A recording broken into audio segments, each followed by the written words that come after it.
4. Final debate. Jesus was human, but with divine bonds, some asserted. Jesus was my neighbour, a nice little chap, said Vicente del Cilantro, the fruit seller of a little village located 2 miles south of Foz in Lugo. Jesus was God trapped within flesh, thus asserted the Roman Catholic Apostolic Church. Jesus is, a master inspired by divinity, so the Sufis assert. Jesus is the Messiah, foresaw Melchior +2. But prominent professors of the Oxford College for Religious Research and erudite speculatory intuitions assert with no hint of a doubt that Jesus was an ant. In order to prove it, they quote the Gospel of Thomas, "Lift up the stone, and you will find me there." Other scholars insist on lingering in the insect realm, quoting the same gospel, "Split a piece of wood, I am there." As a natural consequence of such a belief, they consider that he was a termite. Another adventurous assertion pronounced, and it is still resounding in the most prestigious cloisters throughout the world, not without a hint of adolescent rebelliousness, that Jesus was a rat. In order to prove this point, that tiny but very influential think tank religious extravaganza called the Mickey Mouse Religious Club quotes Tahir Shah's wondrous opus Sorcerer's Apprentice, page 280. Quote, "Just like that temple, Kani Devi, near Bilkana, where they worship rats. I've heard there are thousands of the little fellows. Devotees flock to the temple from across India. They feed the rats great trays of food. Only when the rodents can devour no more do the pilgrims eat what they've left." End quote. For the Mickey Mouse Religious Club, a despicable, rodent-obsessed sect, the above-mentioned extract serves as irrefutable proof for their religious motto. This pseudo-scholastic organization firmly believes that Jesus went to die, predictably, in India.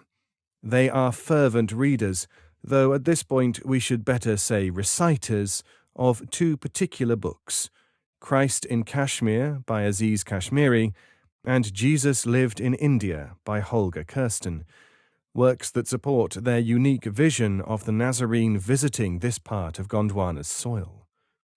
According to them, the rodent-infested temple in India is a symbol of the multiplied and eternized Master, not in bread and fish, but in rats.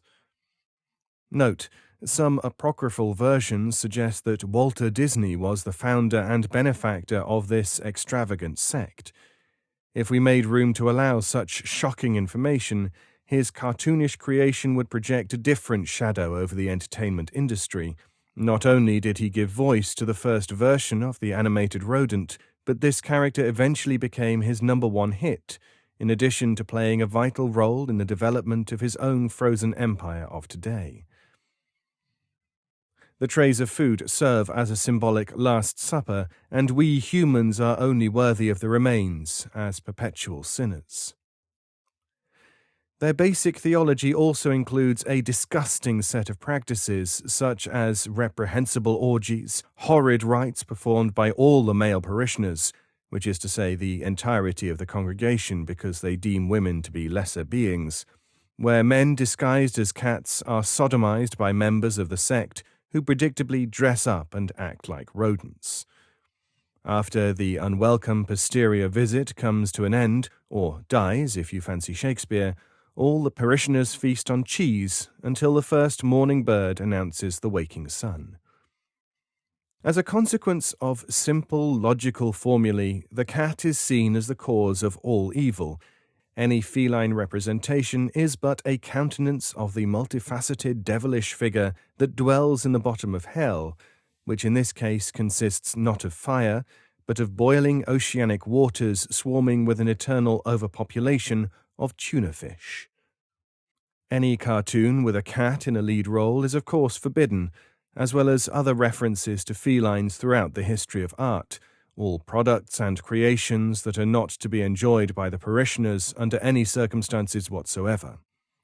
Note, among these we can find Garfield, Tom, Puss in Boots, He-Man's Gringer, Apparently, the hard wing of the sect is starting to ban all human actors that have given their voices to cat characters, such as Antonio Banderas. It is also important to remark that before his Islamic conversion, Yusuf Islam was also forbidden. The most conservative wing of the movement is planning a massive boycott of Cats and any play related in any way or fashion to Andrew Lloyd Webber, who is thought by many, not only those belonging to the conservative faction, to be himself a cat. Just as it is always the case with any group of people that congregate around a shared idea or belief, whether or not there are costumes involved in the etiquette, several factions start to appear, thus fragmenting the formerly known harmonic union. A small sect within this horrid group of fanatics believe, inspired by his unending appetite for cats, that the hairy little chap from Melmac, better known as Alf, is the final Messiah, the secret knight of the apocalypse that shall arrive to install the kingdom of the Lord all over this planet of sinners. Note: if you would like to know more about this rodental sect, which might benefit from, in a near future, the very protection of the Vatican, do not under any circumstance stop reading this collection of incredible writings, properly known as Opus Magnum, because a complete, detailed description of this a la mode worship is due to be written. Also note, an excellent reason not to print this dossier and to only publish it in e-format. Thus the rats will never be able to destroy the unspoken truths by eating them. The last step that leads us beyond this realm of mind-puzzling cheese mayhem of orgiastic, cartoon-like extravagant theories is taken, shyly albeit with certain comforting security, by a very small sect within the Oxford College for Religious Research and Erudite Speculatory Intuitions, which call themselves the... Note: according to secret diaries found in an obscure and sinful pub in Canterbury, it is formed by only 3 members, a right arm, a left leg, and a nose, and something may have been lost in translation. Editor. Their members, it is not quite clear whether this refers to the actual persons from which the members were taken or to some sort of speaking body parts, state that those lines previously quoted from the Gospel of Thomas are actually a type of secret metaphorical code, referring to the piece of wood and to Jesus both in Gospel of Thomas, that naturally leads us to the conclusion that Jesus, in reality, is Pinocchio, and God our Father is Geppetto. Of course, if this were true, then why was Jesus crucified, if he himself was made of the same material as the cross? Wouldn't that be a despicable redundancy? P.S. A vast array of conspiracy theories obsessively surround the Mickey Mouse Religious Club.